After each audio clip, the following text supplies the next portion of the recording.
was 72. So, I had to let you know. I haven't made a video in a while because I've been peeved though. There's been some stuff going on. You know, I just cannot.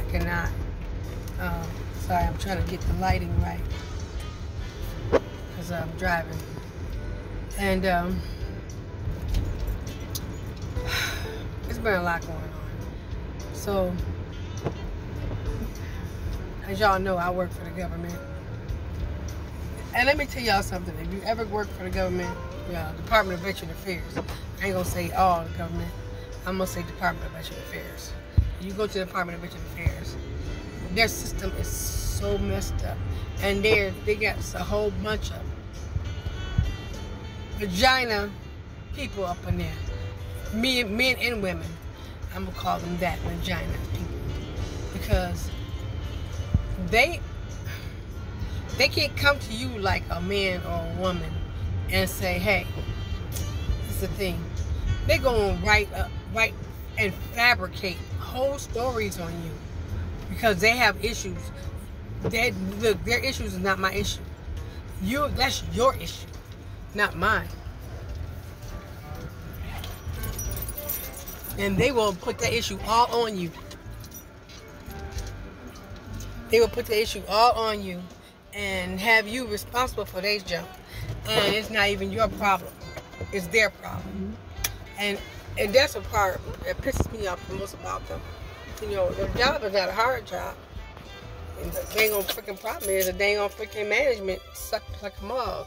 And so that's why so many of the employees are leaving. They're quitting. They're literally quitting and leaving the government job. So if people are leaving and quitting a government job, that should let you know that the job is not all that. It's not the end of things. And every person knows that. It's not the end of it. I keep telling people, in the VA, it's not the end of all things. You can go find you another job somewhere else and be done with the VA. You ain't got to stay here and put up with this nonsense just like I don't. And guess what? I don't. That's why I've been putting my applications in for other areas in the government, or I'll go outside the government and go out of the government, period. I do not have to stay there. I don't have to stay. And the problem I have is that they make it seem like, oh, you got a job in the government. No. This is just a job. They don't. Let me tell you something. You got a few government benefits that's worth it, but I'm a veteran. So I go to the VA and get treated. I don't get treated for free. They bill my insurance. My insurance is getting billed. So I pay for my services. None of my stuff is free. My insurance company that I pay for in my pocket is billed every time I go to the VA for any kind of treatment. So they be ready for me to come. Oh, there's a problem? Yeah, come on in. Yeah, because my insurance company is paying them. Okay? So I'm not even stressing about them. But I do not like their management. They should change the way they do things and maybe have it to where management to stop being so vagina and actually talk to the employee. Don't be afraid to talk to your employee. If you're afraid to talk to your employee, then being in management is not where you should be. You should not be afraid to talk to your employee. That means you are not doing things right. If you are afraid to talk to your employee, that means you have issues yourself. There should not be a situation where you're afraid to talk to your employee. Never. And I've been in supervisory positions. Trust me, I've been in several supervisory positions. And I've never been afraid to talk to any of my employees because I don't treat them like they're subhuman. I put all of us on the same level as far as I'm concerned. Only thing about it, I'm responsible for the job you do. That's it. But I'm not I'm not your boss. You're your own boss. I have a job to do. Now, either you perform the job that the people pay you to do, or those people tell me you don't perform it, you get fired. So that's it. That's all I expect you to do. The job you came to do. I don't expect you to make friends. I don't expect you to be all laughing and giddy. No, you ain't got to smile at nobody. You can go about your way. You ain't got to talk to a soul, not day and day. You can just go ahead and freaking go do your job and go home. And guess what? There'll be no issues for me. You heard me? No issues. I won't bother you as long as you come do your job. In fact, when it comes time for raises or promotions or whatever they want to do, I'm going to make sure you get yours because you do your job. That's all I got to tell you.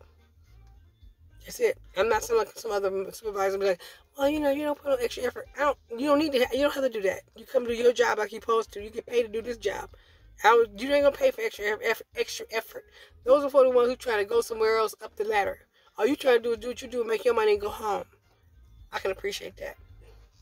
At least you come and do your job. So, but the management, the VA is so broken. It's so broken. And I don't know all VAs, but the VA here, where I am in Gainesville, Florida, this VA, man, I tell you what, every time my section chief come in my vicinity, my anxiety level goes up so freaking high. I have panic attacks. Like literally, he give me panic attacks. I'm a victim of assault and rape. And for him to he makes me feel uncomfortable. Anytime he comes in my area, my anxiety just automatically goes up. And I swear, I be calm and everything's cool. And as soon as he come into the environment, my anxiety level just goes up. And I be like, Lord, I gotta take a pill. I gotta get out of here. It's like I be automatically on the defense, like trying to stay away from him. Like staying away from him, like period. He makes my anxiety levels go like up every time I'm in his. I just can't. It's a lot to deal with for him. And if you ever gone through any kind of trauma, you understand. And I just can't with him. His demeanor is just way more than I can deal with. I can't tolerate it. And he takes me to another level where I feel like I'm being threatened. Every time I'm in his area, he makes me feel like I'm being threatened by him. And so I'm automatically on the defense because I feel threatened. He gonna do something to me. So it's like, I don't know. To me, I always feel like he gonna do something to me. I don't know. I don't think he's going to. Well, I don't know if he's going to. Well, he may. I don't know. But it makes me feel like he is. And maybe he's not. But maybe he is. I don't know. But he gives me so much anxiety. I can't do it. So I'm trying to put in applications to find another job in other departments in the government. Because I really cannot. And I've been able to work around other males in my department and not have any problem. But this particular one just gives me a high anxiety. He gives me such high anxiety. You can feel a person's energy, and the energy ain't right to you, and your spirit ain't right. He doesn't make my spirit right, and my spirit don't feel right. I get anxious, and I be trying to go away from him. I be just like, and then if I can't get away from him, then only thing I do is be defensive, like, and make it so that he stays away from me. So only thing I can do is just make it so that he'll stay away from me. So if I just be mean or whatever, then he'll stay away from me. And that's actually what happens. And I don't know. It just I gotta get out of this department for good. I gotta find a new job for good because I can't. My doctor had to increase my anxiety medication because my anxiety level be shooting through the roof with him, and I don't know what else to do. I really don't. My chief, she don't give a crap. This man had trapped me in the office a couple of times, holding the door so I can't leave, and nobody cares about that. Nobody does nothing about that. They just let me go through that and think that I'm going to come out that okay, especially me being an assault victim and a rape victim.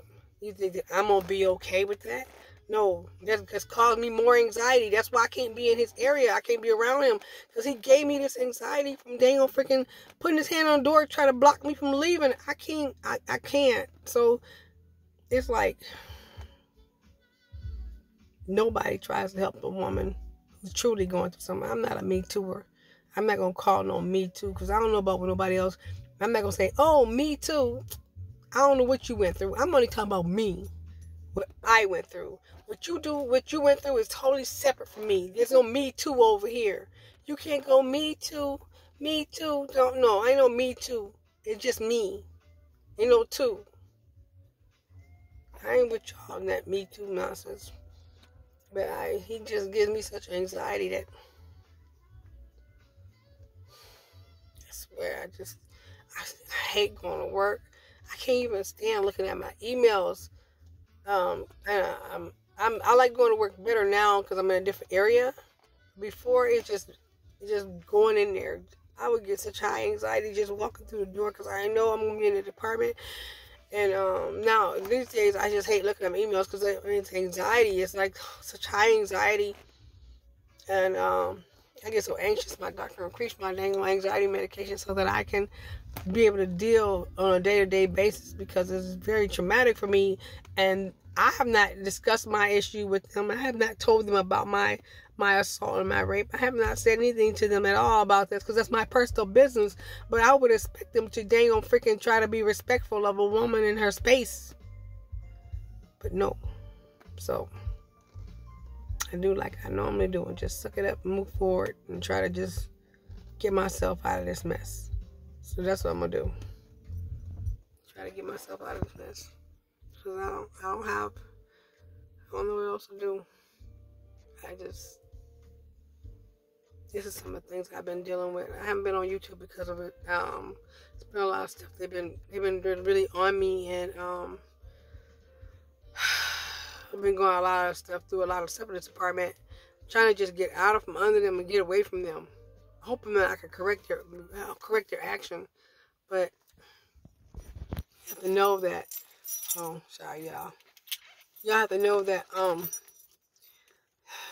sometimes there's no correcting people's behaviors. You know, sometimes they're who they are, and there's no correcting it. They're gonna be who they are, and I don't know. I'm trying to. Oopsie, sorry, y'all. I'm trying to just deal with this and try to do my best and live this life and try to make money so I can take care of myself. That's all I'm trying to do. I don't bother anybody. I don't bother a single soul. I laugh and talk to everybody. Black, white, purple, and green. There's not a person in that VA that comes through that VA that works in that VA can ever say the opposite step to them wrong. Not one person. Not one person. But when it comes to the people in my department, and I ain't saying all of them, it's just individual people.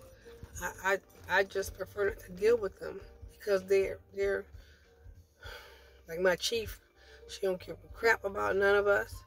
And my section chief, he's too aggressive. He's like he sets out to try to intimidate people, and I don't do that very well. I don't do the intimidation very well because of my situation and my past experiences. So all I know how to do is be aggressive when a person tries to intimidate me. I'm going to come aggressive. I don't know what else to do. You know, I can't back into a corner. So the only thing I can do is come out fighting. You know, I said, that's my struggle. That's what I've been going through lately, my depression and my anxiety. I'm working at this VA and in this department with these people. And it's like I'm in another area because of my disability. My wrist and my hand, my fingers numb, you know, because I'm a vet, you know, and I suffered through all that in this department doing stuff, and I know I couldn't barely do it, but I went ahead and did it anyway and did my job because that's what I'm paid to do, even though my fingers were numb, even though my thumb would lock up, and I still did my job, you know, and I've been there 5 years, about 5 years or so. One time I got bonus, one time, and I bust my butt every day. I come in every day, and I still, even though they get on my nerves, I still make sure I put every effort in. You know why? Because I used to be a surgical tech. I didn't start off in sterile processing. I started off as a tech, surgical tech, doing surgery, standing next to surgeons. And a lot of ones at the VA, I know them because I stood next to them in surgery. And I know what the process is. So whenever I do my job, I always think about the person that's on the table. And the person on the table could very well be me. So I put myself on that table every time. When I'm doing anything, I put myself on the table. I put myself on the table every time. That makes sure I correct myself. I ain't gonna say, oh, I ain't gonna worry about that. I'm gonna worry about that because it could be me. So I'm gonna take care of myself. But I'm just saying, I just had to vent about that. I got some other things to vent about, but right now this is in my spirit. So, y'all pray for me. Thank you. Bye, y'all.